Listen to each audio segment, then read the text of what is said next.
നമ്മുടെ കഥ തുടങ്ങുന്നത് ഒരു ചെറിയ പട്ടണത്തിൽ ശാന്തവും സുന്ദരവുമായ ഒരു മുസ്ലിം കുടുംബത്തിൽ വളർന്ന ഐഷ ലജ്ജാശീലവും ദീനിയത്തും ഹൃദയത്തിൽ സൂക്ഷിക്കുന്ന ഒരു പെൺകുട്ടി.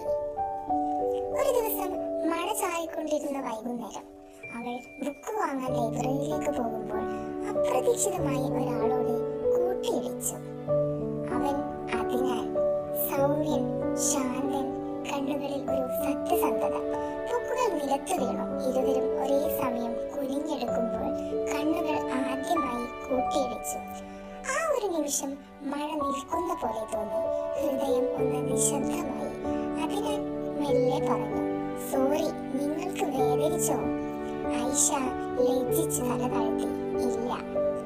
ഇത് അവരുടെ ഹൃദയത്തിൽ ആ നിമിഷം ഒരു പുതിയ കഥയുടെ തുടക്കം എഴുതപ്പെട്ടിരുന്നു.